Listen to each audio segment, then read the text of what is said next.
Hello everyone, मैं अजहर आपके अपने YouTube channel A1 study centre में तहे दिल से स्वागत करता हूं। दोस्तों, आज के इस नए वीडियो में हम लोग जानने वाले हैं ज्योमेट्री के पार्ट थर्ड के बारे में। इससे पहले मैंने ज्योमेट्री के पार्ट वन और पार्ट टू को अपने प्लेलिस्ट में अपलोड कर दिया है। आप प्लेलिस्ट में जाके उन दोनों वीडियो को देखें, आपको ज्योमेट्री बहुत अच्छे से समझ में आएगा। हम लोग और एक दो पार्ट जानेंगे और उसके बाद ही हम लोग ज्योमेट्री के पूरे चैप्टर को कंप्लीट करेंगे। लेकिन आज का जो वीडियो होने वाला है वो काफ़ी इंपॉर्टेंट है, जो कि ज्योमेट्री से रिलेटेड उन टर्म्स के बारे में जिक्र करने वाले हैं जो डायरेक्ट एग्जामिनेशन में पूछ लिए जाते हैं। अगर आप किसी भी कम्पिटिटिव एग्जामिनेशन की तैयारी कर रहे हो, जैसे कि चाहे आप एसएससी की तैयारी कर रहे हो या पीओ की तैयारी कर रहे हो या आप कोई भी टीचिंग एलिजिबिलिटी टेस्ट की तैयारी कर रहे हो ना, तो यहाँ से 100% आपको एक क्वेश्चन दो क्वेश्चन तो डायरेक्टली पूछे जाते हैं और इसका एप्लीकेशन तो अलग की बातें हैं। चलिए देर न करते हुए शुरू करते हैं। शुरू करने से पहले बस छोटा सा एक रिक्वेस्ट करना चाहेंगे कि अगर अभी तक से आपने हमारे चैनल को लाइक सब्सक्राइब नहीं किया तो सब्सक्राइब कर दे और बेल आइकन को दबाना ना भूलें। चलिए दोस्तों शुरू करते हैं। दोस्तों, सबसे पहले हम लोग यहाँ पर सेंट्रॉइड की बारे में बात करेंगे कि सेंट्रॉइड एक्चुअल में होता क्या है ना। तो सेंट्रॉइड क्या होता है, तो सबसे पहले हम लोग जानेंगे कि सेंट्रॉइड, ठीक है, केंद्रक जिसे कहते हैं, केंद्रक कहते हैं या गुरुत्वित केंद्र कहा जाता है। तो त्रिभुज के तीनों माध्यिका हमेशा एक दूसरे को एक ही बिंदु पर प्रतिच्छेद करती हैं और इसे प्रतिच्छेद बिंदु को केंद्रक कहते हैं। इससे पहले मैंने आपको बताया था कि मान लीजिए कि एक हमारे पास त्रिभुज है ए, बी और सी। इसके तीन शीर्ष हैं, एक ए हो गया, दूसरा बी हो गया और तीसरा शीर्ष क्या हो गया, सी हो गया। तो ए से जब हम लोग कोई परपेंडिकुलर खींचते हैं यहाँ पर, ठीक है, परपेंडिकुलर, तो ये कहलाता है द्विभाजक कहलाएगा। इसको दो बराबर भागों में क्या करेगा, बांटेगा। ये हम लोग पढ़ चुके हैं। अगर हम बी से फिर अगर हम लोग एक आपका माध्यिका खींचते हैं, इस तरह खींचते हैं कि ये अपनी आमने आमने मतलब सामने की जो भुजा है और उसके आमने सामने की भुजा कौन है, AC, इसको भी दो बराबर भागों में बांटती है, ठीक है। उसके बाद तीसरा शीर्ष C है। अगर हम यहाँ से एक और एक माध्यिका खींचे, मीडियन खींचे, तो देखिएगा सभी के सभी माध्यिकाएं एक ही बिंदु पर मिलती हैं। और ये जो बिंदु है, मान लीजिए इस बिंदु को हम लोग O मानते हैं, यहाँ पर O हमारा क्या कहलाएगा, केंद्रक कहलाएगा, ठीक है। तो आपको समझ में आ गया कि एक त्रिभुज के अंदर मतलब तीनों शीर्षों से जब हम लोग माध्यिकाएं खींचते हैं तो सभी माध्यिकाएं एक ही बिंदु पर एक दूसरे को प्रतिच्छेद करती हैं और वो प्रतिच्छेदक बिंदु को क्या कहा जाता है ना, पॉइंट ऑफ इंटरसेक्शन को कहा जाता है, आपका केंद्रक कहा जाता है, सेंट्रॉइड कहा जाता है, ठीक है, सेंट्रॉइड कहा जाता है, याद होना चाहिए। आपको बता दे कि जो केंद्रक है यानी जो सेंट्रॉइड है, माध्यिका को 2:1 के अनुपात में विभाजित करता है। आपको समझ में आ जाना चाहिए कि जैसे हमारे पास एक ट्रायंगल है AB, मतलब साइड AB, BC और AC, इन तीनों साइड से मिला के एक त्रिभुज बना हुआ है। और जो शीर्ष A है, यहाँ से एक माध्यिका खींचा गया AD, देखिए माध्यिका है ना, माध्यिका द्विभाजक खींचा गया। जो तीसरी भुजा था BC, उसको दो बराबर भागों में ये इसको विभाजित कर दिया। तो ये जो AD है ना, AD, इसका जो केंद्र होगा, यहाँ केंद्रक की बात करना मतलब इसको जहाँ ऐसे करके मिलाएंगे ना, तो ये जहाँ पर एक दूसरे को काटेंगी वो तो क्या कहलाता है, केंद्रक कहलाता है। क्या कहलाता है, केंद्रक कहलाता है। तो यहाँ पर जो आपका A से लेके G तक का वैल्यू है ना और G से लेके D तक का वैल्यू होगा, ये 2:1 हमेशा 1 में होगा, 2:1 में होगा। कहने का मतलब कि अगर AG आपका 4 है तो ये उसका हाफ होगा, मतलब AG का हाफ कौन होगा, GD होगा।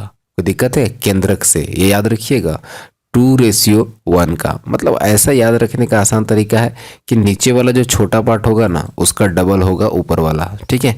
तो ये आसान तरीका, ये आपको याद रखने की ज़रूरत है ना। अब बात करते हैं हम लोग कि अल्टीट्यूड किसे कहते हैं या परपेंडिकुलर हाइट भी इसे कहा जाता है। मान लीजिए कि आपने एक त्रिभुज के किसी एक शीर्ष से, है ना, उसके सम्मुख भुजा को यानी जो उसका आपका सामने वाला जो कोरस्पॉन्डिंग साइड्स है उसको जोड़ने वाली जो आपका सिंपल रेखा है, जो भुजा के साथ कितना डिग्री का कोण बनाता हो, 90 डिग्री का कोण बनाए तो वो लंब कहलाता है। उसी को हम लोग एल्टीट्यूड कहते हैं, परपेंडिकुलर बाय हाइट कहते हैं, परपेंडिकुलर लाइन कहते हैं। मतलब आपने एक शीर्ष से जब यहाँ पर इसके सामने वाली साइड, इसके सामने वाली साइड कौन है, BC, इस पे जब आप लोग 90 डिग्री डालते हो ना, 90 डिग्री डालते हो तो ये लाइन जो है ये मेरा अल्टीट्यूड कहलाएगा। ये जो AD है, AD क्या कहलाएगा, BC भुजा पे लंब होगा, यानी AD जो होगा वो परपेंडिकुलर होगा किस पर, कौन से साइड पर, BC पर। ठीक है, अब बात करते हैं नेक्स्ट पॉइंट पर। यहाँ तक तो क्लियर हो गया। चलिए नेक्स्ट पॉइंट पर बात करते हैं। इससे पहले मैं आप लोगों को समबाहु त्रिभुज के बारे में बताया हूँ। समबाहु त्रिभुज मैंने क्या बताया कि सभी समबाहु त्रिभुज के सभी कोण 60-60 डिग्री के होते हैं और सभी भुजाएं आपस में बराबर होती है। मतलब एक ऐसा त्रिभुज जिसकी सभी भुजाएं आपस में क्या हो, बराबर हो, और सभी कोण भी आपस में बराबर हो, और हर कोण उसका कितना डिग्री हो जाता है, 60 डिग्री होता है। ठीक है, तो समबाहु त्रिभुज के सभी तीनों लंबों की लंबाई बराबर होती है। लंब मतलब समझ रहे कि आप इस शीर्ष से अगर एक लंब ऐसे खींचते हो, ठीक है, यहाँ पर आपने लंब डाला, यहाँ से यहाँ भी आपने लंब डाला, ठीक है, और यहाँ से भी आपने एक लंब डाला। ठीक है, तो ये जो लंब है, मान लीजिए यहाँ से लेके यहाँ तक का जो लेंथ, मान लीजिए 4 सेंटीमीटर आपने लंब डाला, तो यहाँ से लेके यहाँ तक भी 4 सेंटीमीटर होगा, और ये भी हाइट कितना हो जाएगा, 4 सेंटीमीटर हो जाएगा। ठीक है, तो यहाँ पर जितने भी लंब होते हैं ना, सभी लंबों की लंबाई आपस में क्या होती है, बराबर होती है। फिर कहता है समबाहु त्रिभुज में किसी भुजा पर कोई भी साइड पर, है ना, शीर्ष से डाला गया लंब, उस पे है ना, आपका शीर्ष से डाला गया लंब उस भुजा की माध्यिका भी होता है। तो ये भी बात हो जाएगी, है ना।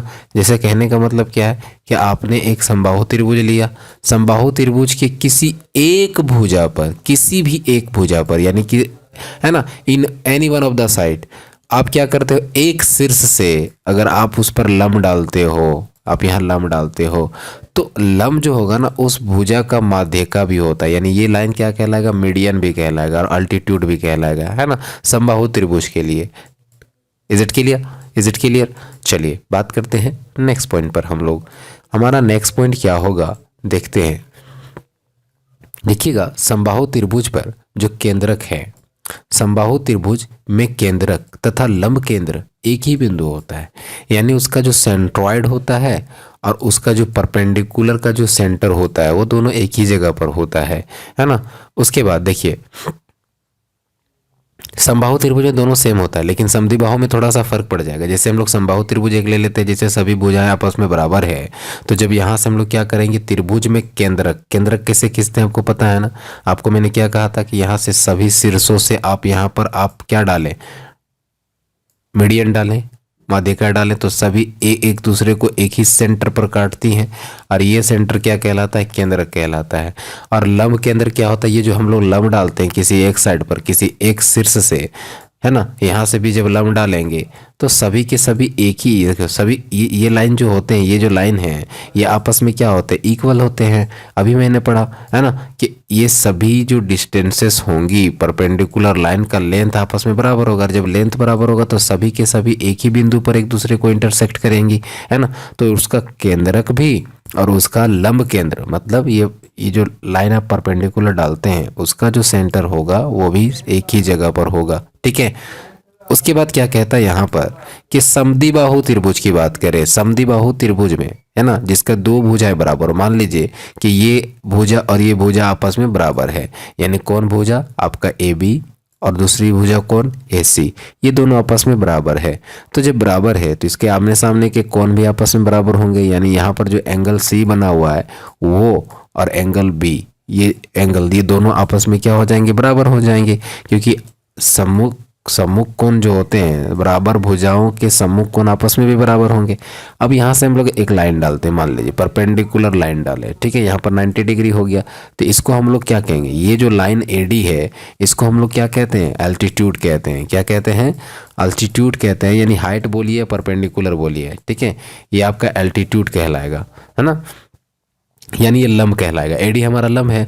लेकिन एक बात बताइए, अगर हम यहाँ से और एक भुजा डालते हैं, मतलब इसको हम लोग यहाँ से यूँ ऐसे करके लाइन डालते हैं और एक हम लोग माध्यिका डालते हैं, तो सभी के सभी तो एक दूसरे को एक बिंदु पर प्रतिच्छेद करेंगे उसको हम लोग क्या कहेंगे, केंद्र कहेंगे। जितनी भी माध्यिकाएं होंगी शीर्षों से खींची गई रेखाएं सभी एक दूसरे को एक बिंदु पे काटेगी, केंद्रक। बात सही है, यहाँ पर कोई दो राय नहीं है। लेकिन जो ये हम लोग परपेंडिकुलर डाले हैं, लंब जो डाले हैं, उसका जो हाफ होगा ना वो जस्ट इससे ऊपर हो जाएगा, है ना। उसका जो लंब का जो केंद्र होगा वो इससे जस्ट ऊपर हो जाएगा, यानी केंद्रक से ऊपर। लेकिन हम लोगों ने यहाँ समबाहु त्रिभुज में क्या देखा था कि समबाहु त्रिभुज में केंद्रक और लंब केंद्र दोनों एक ही जगह पर होगा, ठीक है। तो ये बात याद रखने की है। अब बात करते हैं हम लोग नेक्स्ट पॉइंट पर। नेक्स्ट पॉइंट क्या है कि जो समद्विबाहु त्रिभुज है ना, समद्विबाहु त्रिभुज, उसमें शीर्ष, केंद्रक और लंब केंद्र तीनों संरेख होता है, मतलब एक ही रेखा पर होगा। देखिएगा समद्विबाहु त्रिभुज में, है ना, शीर्ष भी, केंद्रक भी और लंब केंद्र तीनों के तीनों एक ही लाइन पर होते हैं, ठीक है। जैसे कि मान लीजिए कि ये एक समद्विबाहु त्रिभुज है ना, ये भुजा ये भुजा आपस में बराबर है ना। इसको थोड़ा सा मिटा लेते हैं थोड़ा सा, ठीक है, छोड़ कोई देगा। अब इसके सामने वाले, आमने सामने वाले कौन बराबर होगी। अब यहाँ क्या कहता है कि इसका शीर्ष, मतलब देखिए ये शीर्ष है ना, मान लीजिए ये शीर्ष है, आप एक शीर्ष से काम कीजिए पहले, इस यहाँ से आप पहले डालिए ऐसे करके लाइन।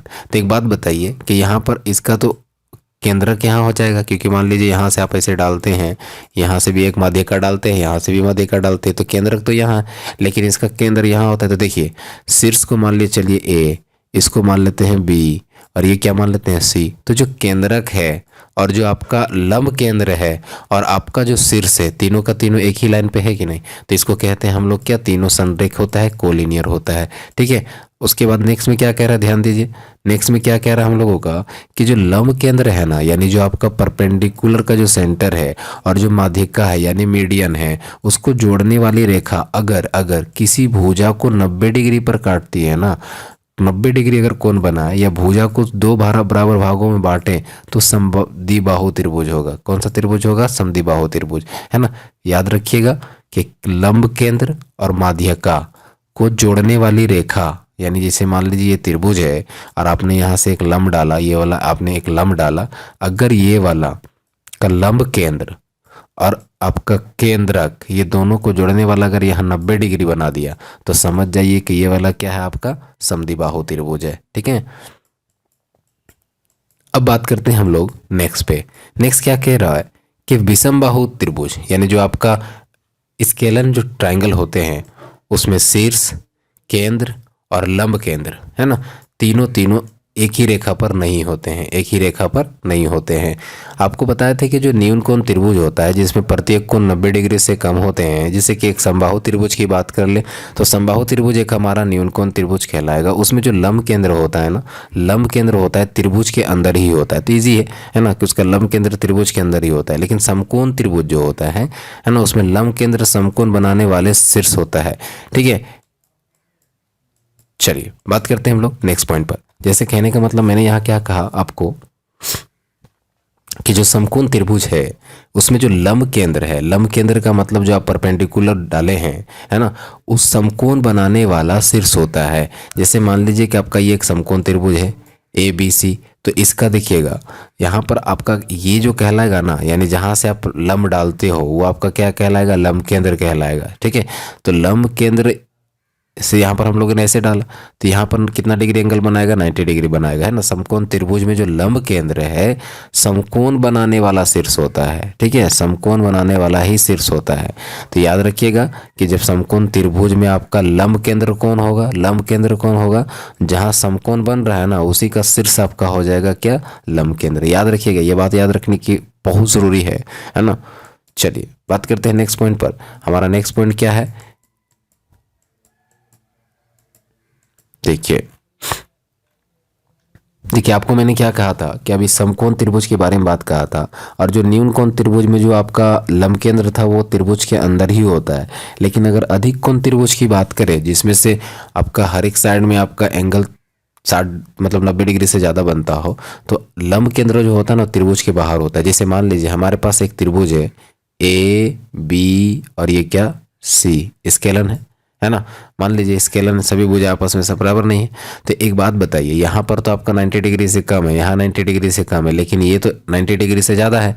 तो ऐसे त्रिभुज में क्या होते हैं कि इसका जो लंब केंद्र होता है शीर्ष से बाहर होता है। जैसे कैसे करेंगे क्या, मान लीजिए कि ये जो साइड है मेरा क्या ए बी, है ना, ये जो ए बी है, और दूसरा मेरा साइड कौन सा है, बी सी, और दूसरा मेरा क्या है यहाँ पर एक, सॉरी एक सेकेंड, इसको मिटा देते हैं, ये इसकी बात नहीं कर रहे हैं हम लोग, है ना।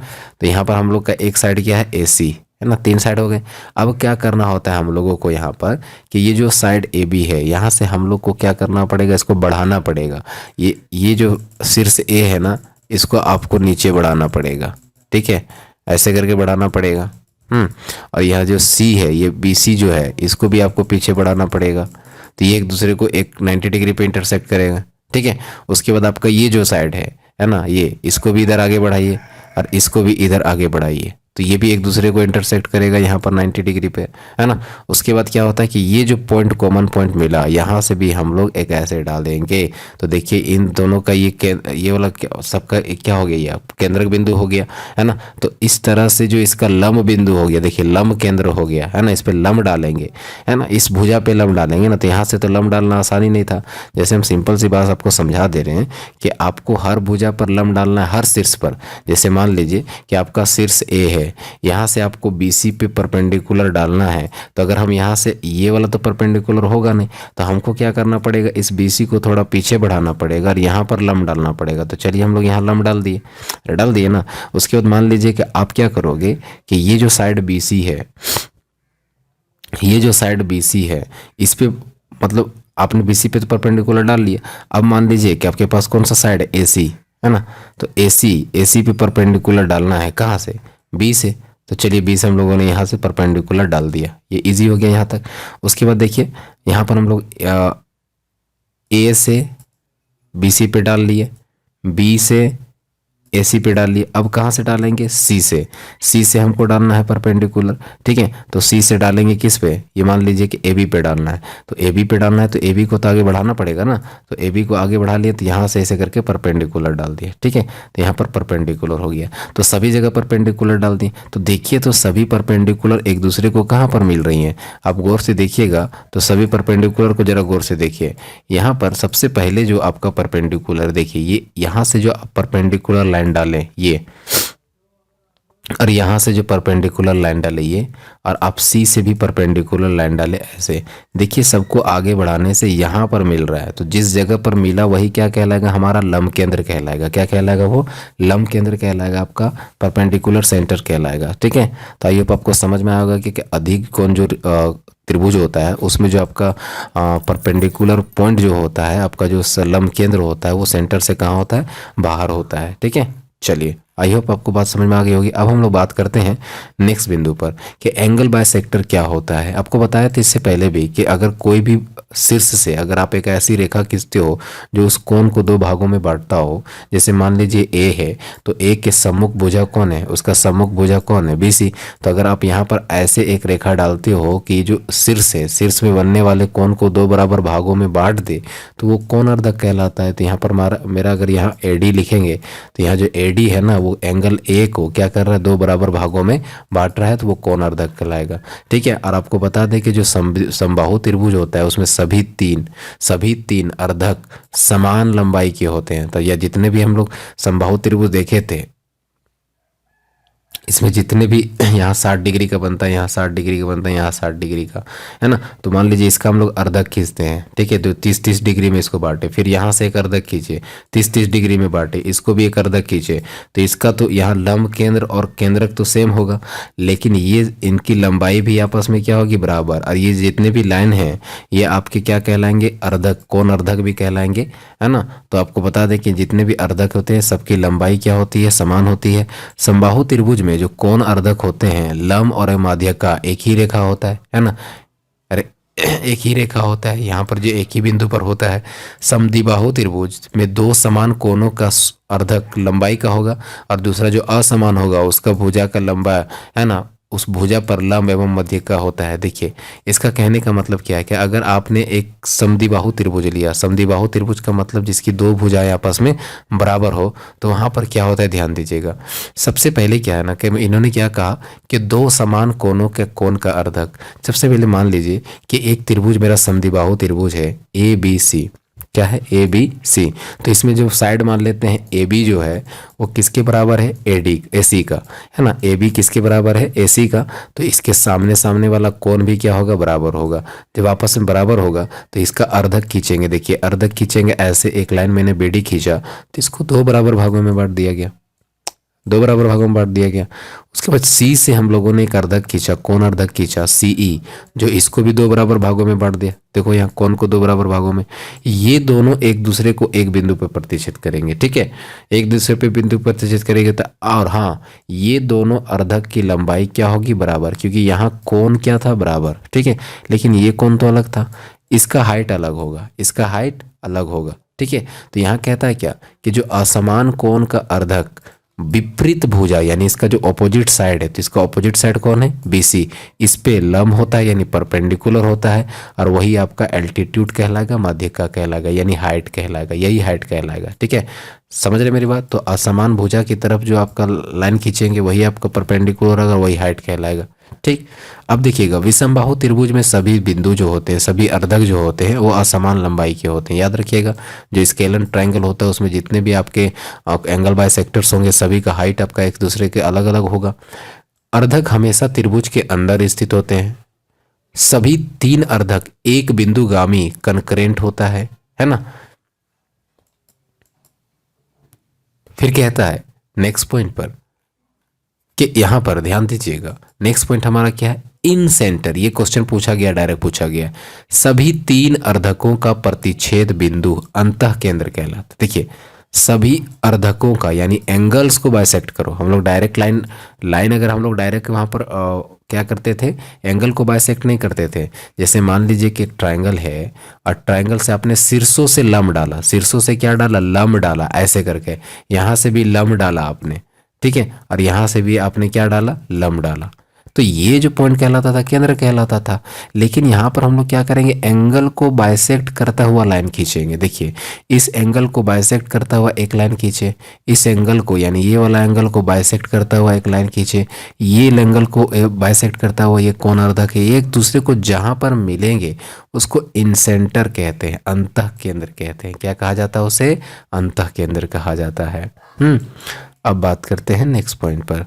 देखो दोस्तों, अगर आप यहाँ से जितने भी टॉपिक्स होंगे अगर उसको आप नोट डाउन नहीं करते जाओगे तो इसका कोई फ़ायदा नहीं होने वाला। तो इसलिए आपको ज़रूरी है कि आप उसको नोट डाउन करते जाएं, और नोट डाउन नहीं करोगे तो कोई फ़ायदा नहीं है। मेरा कहना यही है, सिंपल से अगर पढ़ते हैं हम लोग तो अच्छे से पढ़ेंगे, है ना। देखिए फिर कहता है कि किसी भुजा के द्वारा अंतः कोण पर बनाया गया कोण 90 डिग्री प्लस विपरीत कोण पर आधा होता है, ठीक है। कहने का मतलब क्या हुआ, देखिए 90 डिग्री प्लस विपरीत कोण का आधा होता है। ये पॉइंट बहुत याद रखने की है कि किसी भी भुजा, कोई भी साइड हो, किसी भी भुजा के द्वारा अंतः कोण पर, है ना, अंतः कोण पर बनाया गया कोण। जैसे मान लीजिए कि आपके पास एक भुजा क्या ले लिए, BC, ये भुजा से हम लोग इसी के अंदर पर ऐसे करके एक कोण बना लिए, मान लीजिए एक से करके कोण बना लिए, ये वाला कोण है ना जी, ये क्वेश्चन पूछा गया। तो ये जो किसी भी भुजा से, कोई भी त्रिभुज हो, किसी भी भुजा से अगर त्रिभुज के अंदर अगर आप एक कोण बनाते हैं, अंतः कोण बनाते हैं,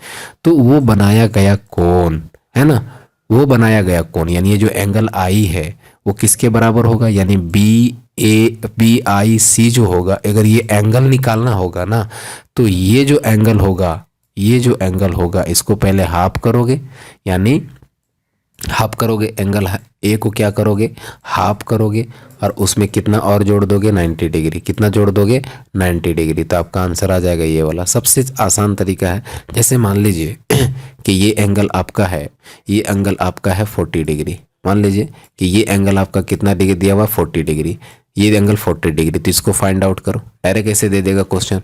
तो क्या करोगे, तो आप इसको क्या करोगे, पहले हाफ करोगे, तो 40 का आधा कितना हो जाएगा, 20 डिग्री, और 20 डिग्री में आप कितना और जोड़ दोगे, 90 जोड़ दोगे, तो कितना हो जाएगा, 110 डिग्री। कितना हो जाएगा आपका, 110 डिग्री, ठीक है। तो ये आपका आ जाएगा 110 डिग्री। मतलब इसको हाफ करो और इस 90 जोड़ दो, और तो वो आपका हो जाएगा क्या, एंगल ये अंतः केंद्र पर, जो अंतः केंद्र जो होता है उस केंद्र पे बनाया गया कोण आपका, उसका 90 डिग्री ज़्यादा होता है हाफ का। फिर आप देखिएगा कि जो अंतः केंद्र तीनों भुजाओं से समान दूरी पर होता है। जैसे मान लीजिए कि जो हम लोग अंतः केंद्र डाले हुए हैं, जैसे मान लीजिए यहाँ से ऐसे करके डाले हुए, जैसे मान लीजिए BAC ऐसे बनाए थे ना अभी, तो ये जो अंतः केंद्र आई है ये तीनों भुजा है ना, तीनों भुजाओं से समान दूरी पर होता है। जैसे मान लीजिए ये आपका क्या है, F है ना सॉरी BC है ना, तो BC से यहाँ का डिस्टेंस बराबर, AB से यहाँ I का डिस्टेंस बराबर, AC से I का डिस्टेंस बराबर। मतलब क्या कि अगर ये ID, IE और I से लेके F ये तीनों आपस में क्या हो जाएंगे, बराबर हो जाएंगे। ये याद रहना चाहिए क्योंकि बीचों बीच है ना सर, अब बीचों बीच है तो सभी भुजाओं से उसका डिस्टेंस क्या हो जाएगा, बराबर हो जाएगा। अब बात करते हैं नेक्स्ट पे। देखिएगा समबाहु त्रिभुज में जो केंद्रक होता है, उसमें जो केंद्रक होता है लंब केंद्र होता है और अंतः केंद्र होता है, ठीक है, वो एक ही बिंदु होता है। समबाहु त्रिभुज की बात कर रहे हैं, है ना। समद्विबाहु त्रिभुज में केंद्रक, लंब केंद्र और अंतः केंद्र तीनों अलग अलग बिंदु होता है, जो असमान कोण वाले शीर्ष से विपरीत भुजा पर खींचे गए लंब और माध्यिका अर्धक पर स्थित होता है ना। तो ये सब बातें आपको याद रखनी है। अब बात करते हैं नेक्स्ट पॉइंट पर। ये जो पॉइंट्स है ना बहुत ज़रूरी हैं और अब इनके बिना हम लोग क्वेश्चन सॉल्व नहीं कर पाएंगे, है ना।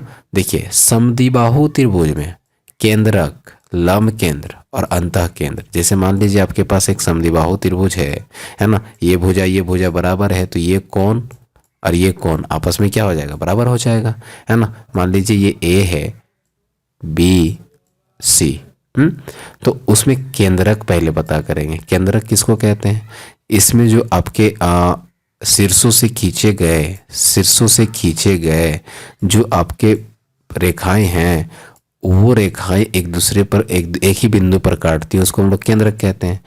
उसके बाद लंब केंद्र जो होता है, मतलब ये जो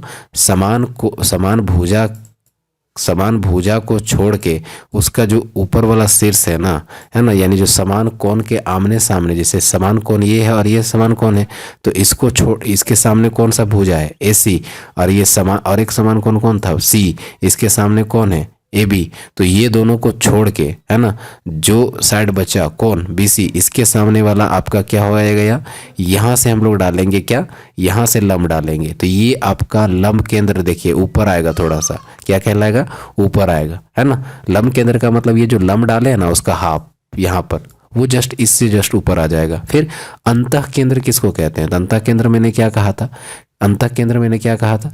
है ना, कि कोनों को बराबर भागों में बांटने वाला, है ना। जैसे इस कोन को बराबर भाग में बांटिएगा, मान लीजिए ऐसे बांटे, ठीक है, किसका कलर चेंज कर दे ले रहे,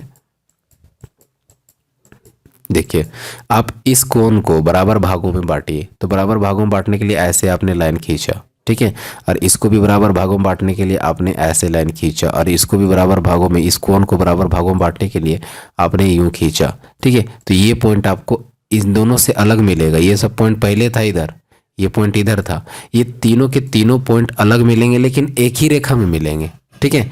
तो यहाँ क्या कहता है कि समद्विबाहु त्रिभुज में केंद्रक, लंब केंद्र, देखिए ये था केंद्रक, ये था आपका लंब केंद्र, और नीचे वाले को हम लोग क्या कह देंगे, मान लीजिए नीचे वाला हमारा अंतः केंद्र कहलाएगा। तीन विभिन्न बिंदु होता है, तीनों अलग अलग पॉइंट है, ऐसे करके, एक ऊपर है, एक नीचे है और एक और से नीचे है, तीनों अलग अलग पॉइंट पर होंगे, जो कि असमान कोण वाले, असमान कोण मतलब देखिए ये वाला और ये वाला समान था ना, तो असमान कोण क्या A पर बन रहा था, तो असमान कोण वाले शीर्ष से विपरीत भुजा पर खींचे गए लंब, यानी जो आपका ये जो विपरीत भुजा कौन होगा, BC, तो इस पे खींचा गया लंब, ये जो लंब खींचे थे हम लोग, है ना, लंब या माध्यिका, यही माध्यिका कहलाएगा, या अर्धक मतलब इसको दो बराबर भागों में बांटता है, पर स्थित होता है। ये सभी तीन पॉइंट इसी लाइन पे तो होते हैं, यही बात यहाँ पर कहा गया है। अब बात करते हैं नेक्स्ट पॉइंट पर। नेक्स्ट पॉइंट क्या कहता है कि समद्विबाहु त्रिभुज में केंद्रक, लंब केंद्र, अंतः केंद्र तीनों अलग अलग है ना, तीनों एक ही लाइन पे होते हैं लेकिन अलग अलग बिंदु होता है। विषमबाहु त्रिभुज में केंद्रक, लंब केंद्र और अंतः केंद्र तीनों अलग अलग है ना, नॉन कॉलिनियर होगा। किसी भी त्रिभुज में अंतः केंद्र, देखिएगा अंतः केंद्र त्रिभुज के अंदर होता है, अंतः मतलब ही समझ जाइएगा अंदर, तो अंदर हो जाएगा तो केंद्र तो अंतः केंद्र कहलाएगा, ठीक है। इसमें कौन सी तीर मारने वाली बात हो गई। देखिए अब आता है इन सर्कल। इन सर्कल का मतलब क्या होता है, ठीक है, तो हम लोग इन सर्कल का मतलब भी समझेंगे कि इन सर्कल का मतलब क्या होता है। तो ध्यान दीजिएगा कि अंतःवृत्त जो आपका इन सर्कल है, एक ऐसा वृत्त है जो त्रिभुज के अंदर इस प्रकार होता है ताकि वह तीनों भुजाओं को स्पर्श कर सके, और इस वृत्त का केंद्र त्रिभुज का अंतः केंद्र होता है। याद रखिएगा, जैसे मान लीजिए कि आपके पास एक त्रिभुज है ए बी सी, देख रहे हैं, इसमें एक एंगल यहाँ पर बी बन रहा है, यहाँ एक एंगल सी बन रहा है, और एक एंगल है ना, यहाँ एंगल सी बन रहा है। अब यहाँ से हम लोग क्या खींचेंगे सबसे पहले, है ना, अंतः केंद्र, अंतः केंद्र, ठीक है, अंतः केंद्र पहले खींच लेते हैं हम लोग। तो अंतः केंद्र खींचने के लिए क्या करेंगे, इसका एंगल बाइसेक्टर खींचेंगे। अरे एंगल बाइसेक्टर खींचेंगे ना सर, खींच दिए। यहाँ से भी हम लोग एंगल बाइसेक्टर खींचेंगे, खींच दिए। मतलब ये एंगल को दो बराबर भागों में बांट रहा है, ऐसा लाइन खींच रहे हैं, क्योंकि हमको लाना है क्या, अंतः केंद्र लाना है, ठीक है। यहाँ भी हम लोग ऐसे खींच रहे हैं, तो यहाँ पर क्या होगा, ये हो गया आपका अंतः केंद्र।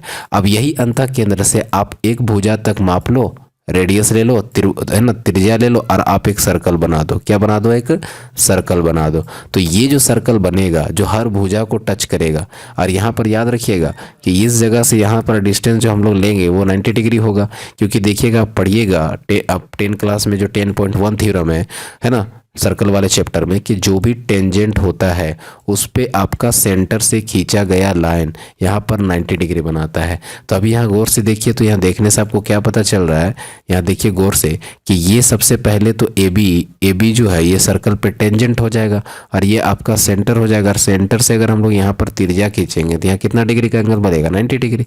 ये भी तो त्रिज्या है, तो यहाँ भी 90 डिग्री बनेगा। तो यहाँ पर बस याद रखिएगा कि इन सर्कल किसको कहते हैं, त्रिभुज के अंदर खींचा गया सर्कल, है ना, और वो सभी भुजा को छूता हो, और उसका जो त्रिभुज मतलब जो वृत्त होगा उस वृत्त का केंद्र, उस वृत्त का जो केंद्र होगा वो उसका क्या हो जाएगा वृत्त का जो केंद्र हो जाएगा वही उसका आपका कहलाएगा अंतः केंद्र कहलाएगा। तो अंतः केंद्र मैंने बता दिया था आपको, इन सेंटर कहते हैं, है ना। अब आते हैं हम लोग नेक्स्ट पॉइंट पर।